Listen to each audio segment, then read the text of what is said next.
वासुदेवाय।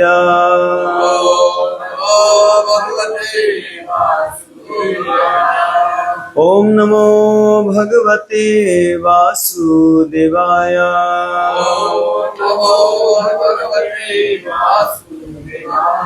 नारायणं नमस्कृत्यं नरं चैव नरोत्तमं देवीं सरस्वतीं व्यासं ततो जयमुदीरये। नष्टप्रायेषु भद्रेषु नित्यं भागवत सेवया भगवती उत्तमश्लोके भक्तिर्भवति नैष्टिकी। मुखं करोति वाचलं पङ्गो लङ्घयते गिरिं यत्कृपातमहं वन्दे श्रीगुरुदीनतारिणं श्रीचैतन्येश्वरं श्रीपरमानन्दमाधवं। हरि ओं तत्सत् हरि ओं तत्सत् हरि ओं तत्सत्। हरे कृष्ण। प्रातःकाल श्रीमद् भागवतम को स्वागत है। आज चर्चा को विषय रहेको छ स्कन्द 3 अध्याय 17 श्लोक संख्या 15। अध्याय को नाम रहेको छ ब्रह्माण्ड भरि चारै दिशामा हिरण्याक्षको दीपी छ। श्लोक इस प्रकार छ। दृष्ट्वा नान्यञ्च महाउत्पताना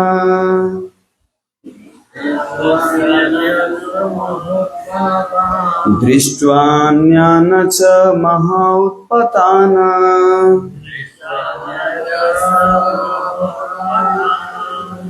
अतत्त्वविदाः प्रजाः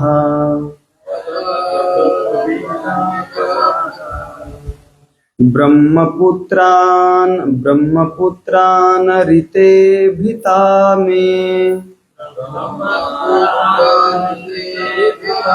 नीरे विश्वसम्पलवम्। दृष्ट्वा नान्यच महाउत्पताना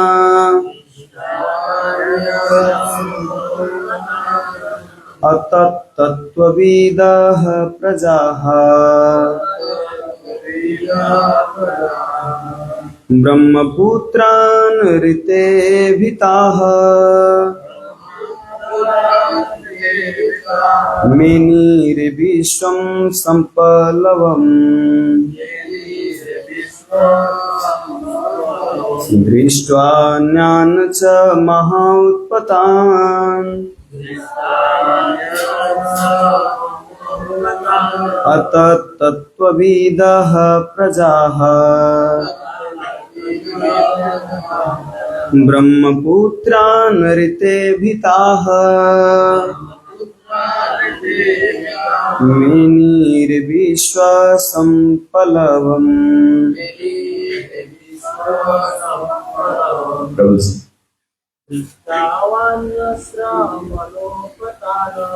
दृष्ट्वा महाउत्पताना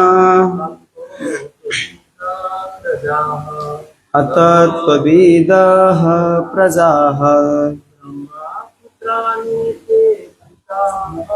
ब्रह्मपुत्रान् ऋते भिताः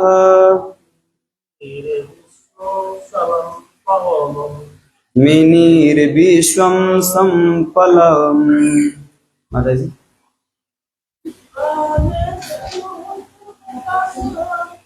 दृष्ट्वा महाउत्पतान् अतत्त्वविदाः प्रजाः ब्रह्मपुत्रान् ऋते भिताः मेनिर्विश्वसम्पलवम्। धन्यवाद। शब्दार्थ अनुवाद तात्पर्य श्री भक्तिवेदांत स्वामी श्री प्रभुपाद की जय। दृष्ट्वा देखकर, अन्यान अन्य लोग, च यथा महान उत्पतान अपसकुन अतत्त्वविदः रहस्य को न जानते हुए प्रजा लोग ब्रह्मपुत्रान ब्रह्मा के पुत्रों रीते के शिवाय भीता अत्यंत डरे हुए मैं नीरे सोचा विश्व संपलवम विश्व का विलय इस प्रकार की तथा अन्य अनेकानेक अपसपनों को देखकर ब्रह्मा के चारों ऋषि पुत्र जिन्हें जय तथा विजय के पतन एवं दिति के पुत्रों के रूप में जन्म लेने का ज्ञान था, उनके अतिरिक्त सभी लोग भयभीत हो उठे। उन्हें इन उत्पातों को मर्म का पता न था और वे सोच रहे थे कि ब्रह्मांड का प्रलय होने वाला है। तात्पर्य श्रीमद् भगवत गीता के 7वें अध्याय के अनुसार प्रकृति के नियम इतने कठोर हैं कि कोई भी जीवात्मा इनका अतिक्रमण नहीं कर सकता। यह भी बताया गया है कि कृष्ण भक्ति में पूर्णतया श्री कृष्ण को समर्पित जीवात्मा ही बच सकता है। श्रीमद् भागवतम के इस विवरण से हम यह जान सकते हैं कि दो महान असुरों के जन्म लेने से अनेकानेक प्राकृतिक उत्पात होने प्रारंभ हो गए। अप्रत्यक्ष रूप से यह समझना चाहिए कि जैसा कि पहले वर्णन किया जा चुका है, जब भी पृथ्वी पर ऐसे उत्पात निरंतर होते हैं तो यह इस बात का सूचक है कि कुछ आसुरी लोगों ने जन्म लिया है अथवा आसुरी जनसंख्या बढ़ गई है। प्राचीन काल में दिति से उत्पन्न हुए केवल 2 असुर थे, तो भी इतना अधिक उत्पात हुआ था। आजकल विशेष रूप से इस कलयुग में ऐसे उत्पात नित्य प्रति ही दिखे जाते हैं, जो इस बात के सूचक है कि आसुरी जनसंख्या में निश्चित रूप से वृद्धि हुई है। आसुरी जनसंख्या में वृद्धि को रोकने हेतु वैदिक सभ्यता में सामाजिक जीवन के अनेक विधि विधान थे, जिनमें से अच्छी संतान पाने हेतु गर्भदान संस्कार प्रमुख था।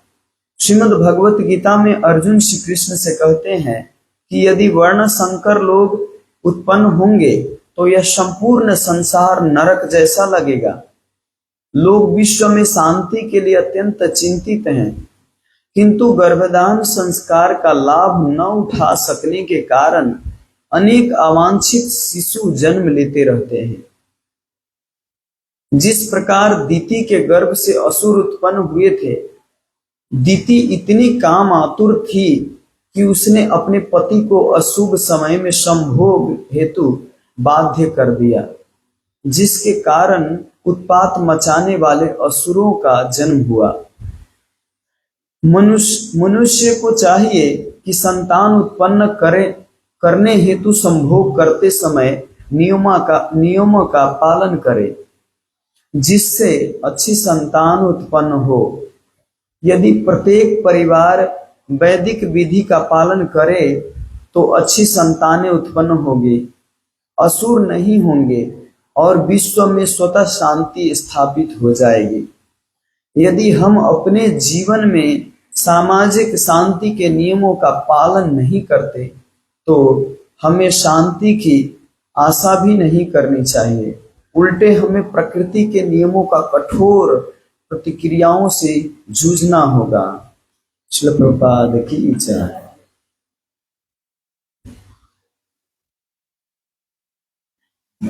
ओम ज्ञानतिमिरन्धस्य ज्ञानञ्जनशलाकया चक्षुन्मीलितं येन तस्मै श्रीगुरवे नमः। श्रीचैतन्यमनोभीष्टं स्थापितं येन भूतले स्वयं रूप कदा मह्यं ददाति स्वपदान्तिकम्।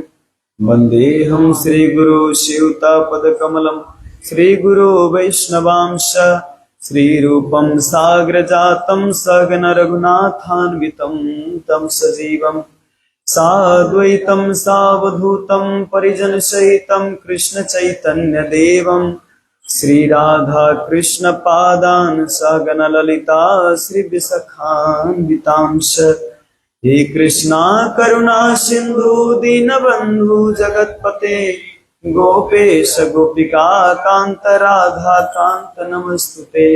तप्त कांचन गौरांगी राधे वृंदावनेश्वरी वृषभानुसुते देवी प्रणमामि हरिप्रिये।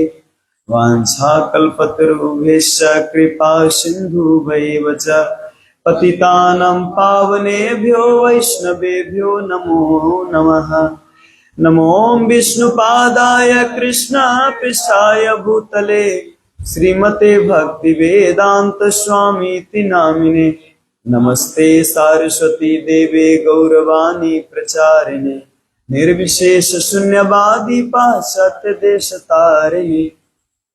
जय श्री कृष्ण चैतन्य प्रभु नित्यानंद श्री अद्वैत गदाधर शिवासादि गौर भक्तविंद।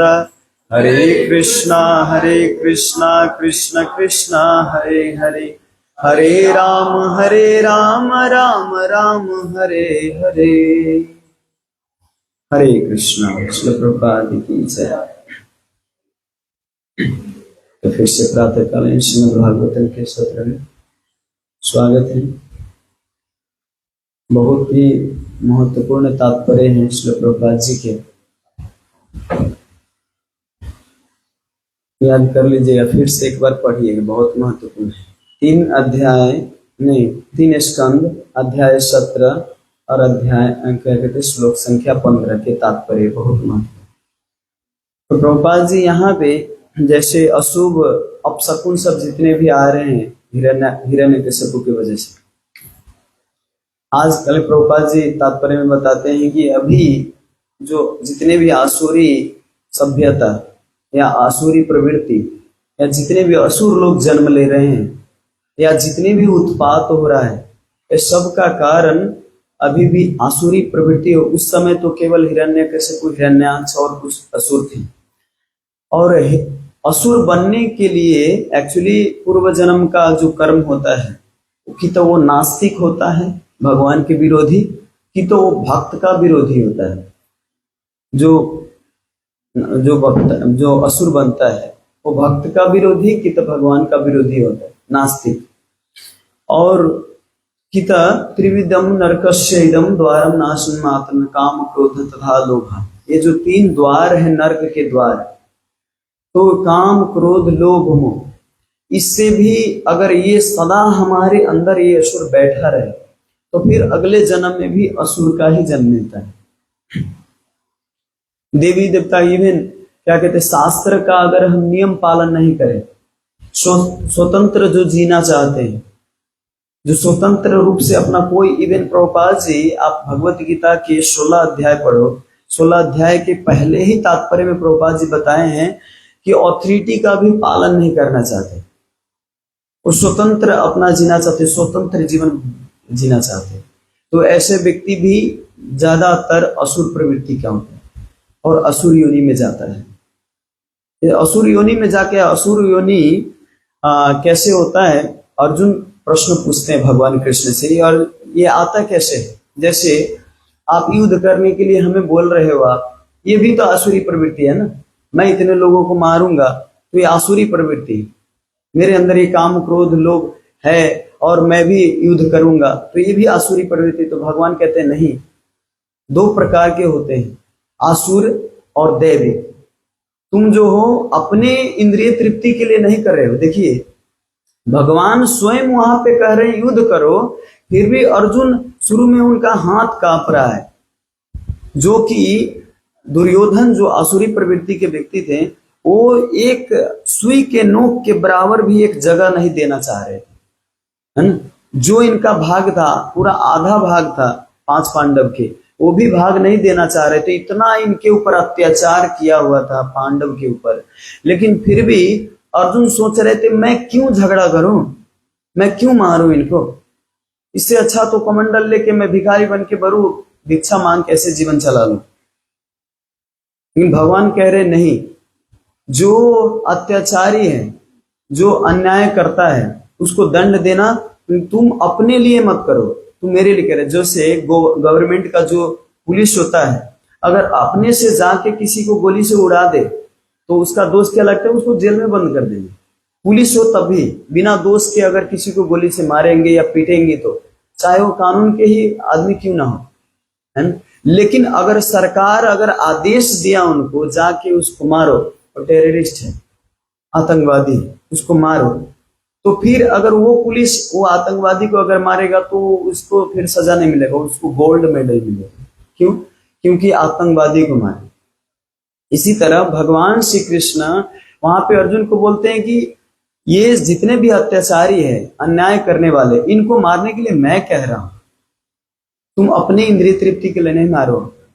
तब अर्जुन बाद में जाके पूरा यथा मति तथा कुरु, मतलब जैसे आप बोलोगे वैसा पूरा, यथा इच्छसी तथा कुरु बोले, आप जैसे बोलोगे जैसे इच्छा करोगे, पूरा अर्जुन क्या कहते हैं, रेडी थे।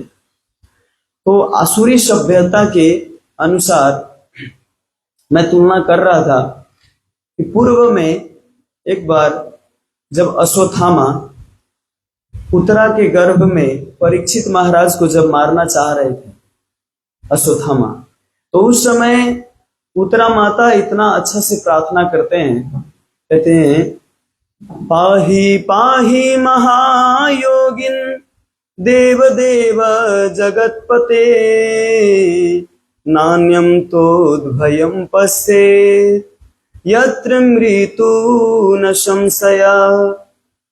उत्तरा माता प्रार्थना करते, हे प्रभु पाहि पाहि महायोगिन देव देव जगतपते, आप जगत के पति हो, जगत के नाथ हो, आप हमें बचा लो। भगवान यहाँ पे ये कह सकते थे, कमेंट्री में बताते हैं कि उत्तरा तुम्हारा तो पति भी मर गया है, तुम्हारा तो पति भी नहीं, तो एक न एक दिन शरीर छोड़ना ही है, तो अभी ही मर जाओ। मतलब शरीर के रक्षा के लिए, वैसे तुम भक्त हो तो धाम को ही आओगे, तो अभी ही शरीर छोड़ दो, क्यों शरीर के रक्षा के लिए क्यों प्रार्थना कर रहे? उत्तरा को जब कहते, तो उत्तरा माता यहाँ पे एक बहुत महत्वपूर्ण बात कहते हैं। आज के माताओं को या आज के जो भी कुलक्षणी कुलंगारी स्त्री हैं, उनको ये सीखना चाहिए। उत्तरा माता यहाँ पे क्या कहती हैं, कहते बरु ये जो मेरे गर्भ के बच्चा है इसको बचा लीजिए, हमको मार दीजिए, हमको मार दीजिए, लेकिन मेरे गर्भ के बच्चे को इसका क्या दोष है?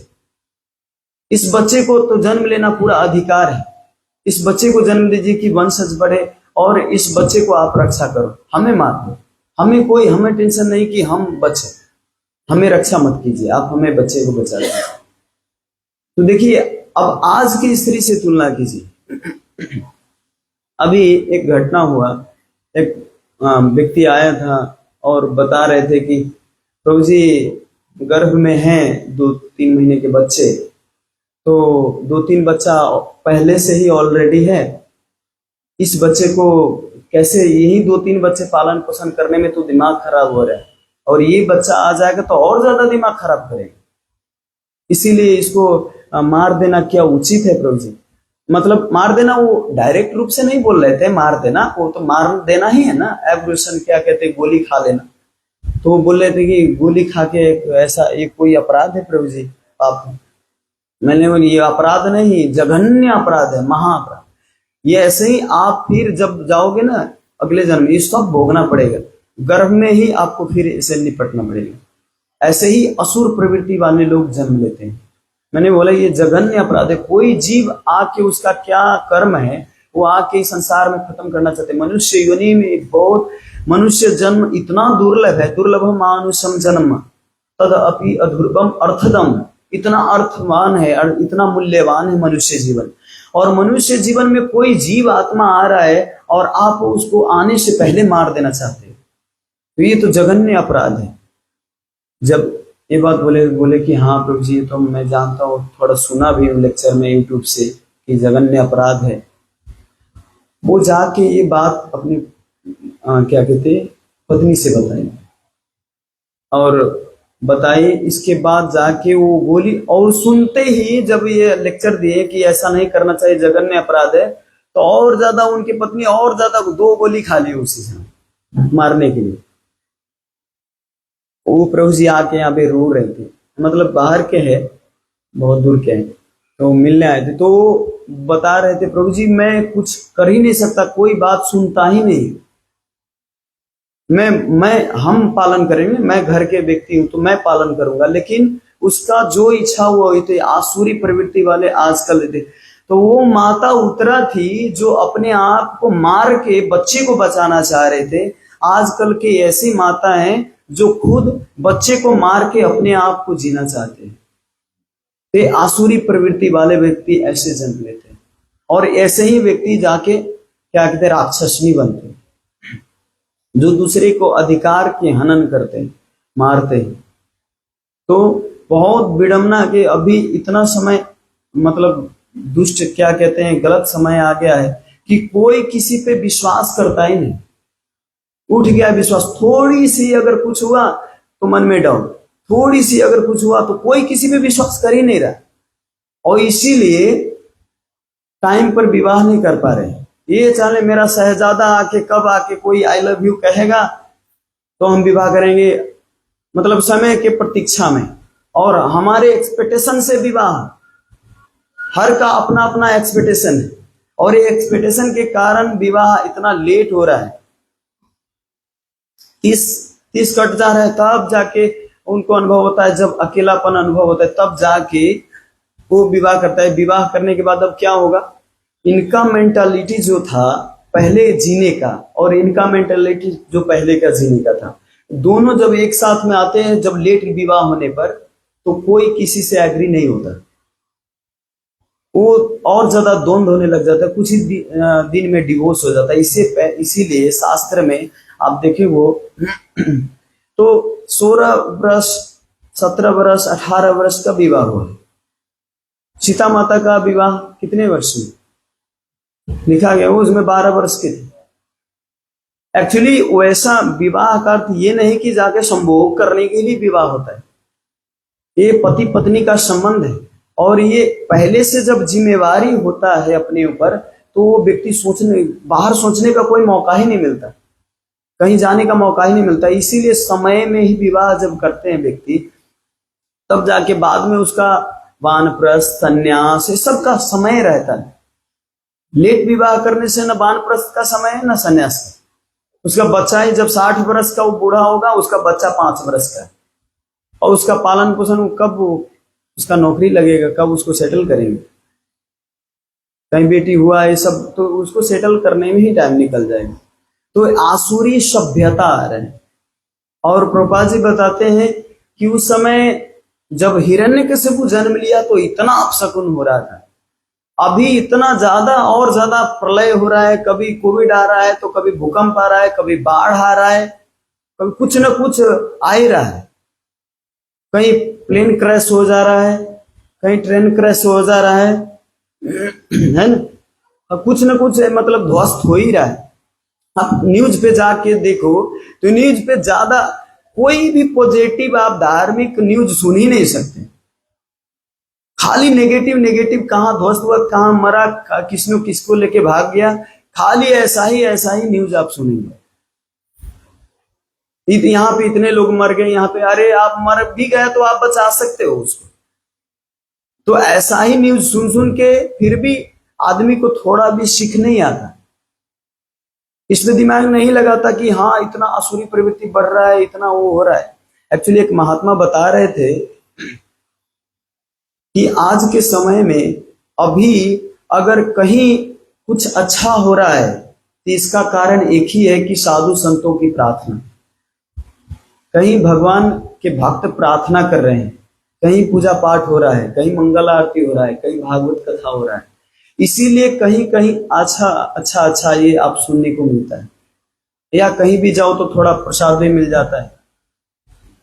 हमें श्रील प्रभुपाद जी की कृपा से विश्व के किसी भी कोने में जाइए आप, वहां पे तुलसी माला आपको मिल जाएगा, वहां पे आपको प्रसाद मिल जाएगा खाने के लिए, वहां पे आश्रम भक्त जहां भी जाते हैं वो कहीं ना कहीं व्यवस्था मिल जाता है। तो ये सब भक्त के कारण, और जितना उत्पात हो रहा है, ज्यादा उत्पात जो हो रहा है, ये सब आसुरी लोग जन्म ले रहे हैं। स्त्रीषु दुष्टासु जायते वर्ण संकर, जब स्त्री दुष्ट हो जाती है तो उसके जितने वर्ण जन्म लेता है, जितने बच्चा जन्म लेता है, वो सारे वर्ण संकर जन्म लेता है, आसुरी प्रवृत्ति के जन्म लेता है। जैसे काम भावना से जो, जैसे गर्भधारण संस्कारन जो 16 संस्कार है, तो 16 संस्कार में कम से कम पहला संस्कार भी अगर शुरू के जो करते हैं तो ये इतना अच्छा होता है कि बच्चे, एक ये अनुभव है, एक प्रभु जी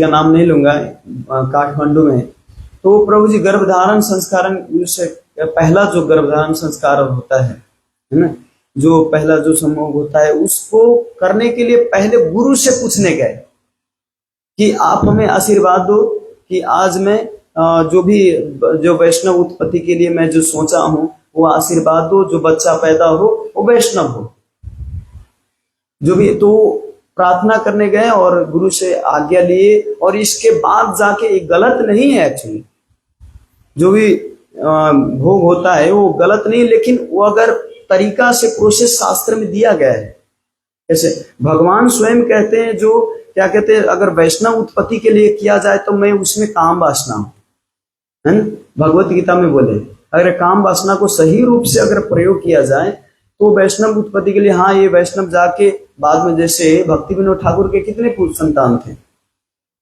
हाँ, 5 पुत्री थी और 9 नहीं 8 पुत्र था, 8 पुत्र और 5 पुत्री, 13 संतान। तो संतान उत्पत्ति कैसे, ऐसे ब्रह्मचर्य का और ऐसा शक्ति था आचार्य के पास, और पूरा गर्भधारण संस्कारन पूरा करके करते थे। तो जो भी शास्त्र में नियम दिया गया, अगर शास्त्र के नियम के हम उल्लंघन करेंगे, जब हम वैष्णव के उल्लंघन करेंगे, गुरु के आज्ञा के अनुसार नहीं चलेंगे, तो वर्ण संकर जन्म लेगा ही लेगा। और इसके कारण केवल आपको दुख नहीं देने वाला, इतना मत सोचिए कि और मैं जन्माया तो केवल आपको दुख, पूरा समाज को दुख देने वाला है। ये प्रकृति के उत्पात मचाने वाला है प्रकृति में। जैसे हिरण्यकशिपु तो केवल दीति के केवल गलती के कारण हुआ, है ना, लेकिन उत्पात पूरा संसार में मचा रहे हैं ना, प्रकृति के पूरा उल्लंघन कर रहे हैं। तो छोटी छोटी गलती के कारण बहुत बड़ा होता है। आप कभी कभी अनुभव करोगे, आप जब किया, आज बहुत अच्छा जब हुआ, एकदम ध्यान पूर्वक भक्तों का संग किया, भागवतम कथा सुना वैष्णव शंकर के, इसके बाद आप थोड़ी सी आपके अंदर क्रोध वेदना जोर से आ जाए तो सारी साधना कहां चला जाते वो आपको अनुभव ही नहीं होगा। थोड़ी सी गलती के कारण पूरा भ्रष्ट हो जाता है। आप 1 महीना तक अच्छा साधना करो बहुत अच्छा से, और इसके बाद जाके और क्या कहते हैं वैष्णव अपराध कर ले, इसके बाद सारा चला जाए, मतलब आपको अनुभव ही नहीं हुआ मैं साधना किया हूं। तो छोटी छोटी गलती के कारण बहुत ज्यादा उत्पात आता है, तो इससे हमें बचनी चाहिए। और आप अगर आसुरी स्वभाव से बचना चाहते हैं तो मैं आपको एक सलाह देना चाहता हूं, भगवत गीता के 16वां अध्याय पढ़िए।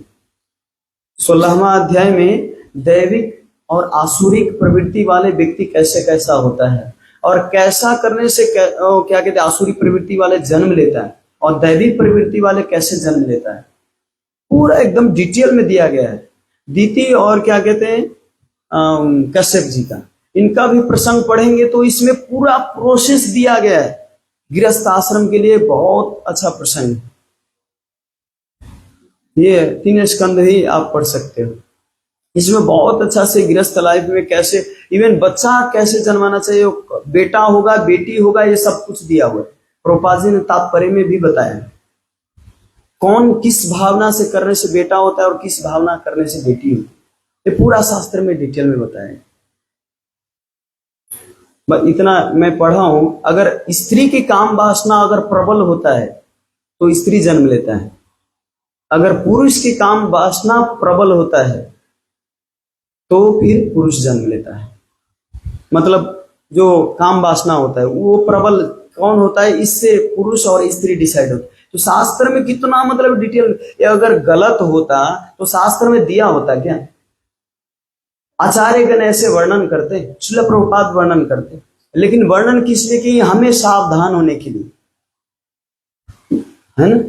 नहीं तो इसको गलत, कितने लोग इसको गलत ले लेते, बाप रे बाप भागवतम भगवान की चर्चा में, भगवान को प्राप्त करने के लिए इतना डिटेल में चर्चा किया गया है। अगर ये चर्चा नहीं होता तो और ज्यादा उत्पाती व्यक्ति जन्माते, और ज्यादा उत्पात ले आते। इसलिए सावधान करने के लिए आचार्यगण पूरा डिटेल में बताएंगे।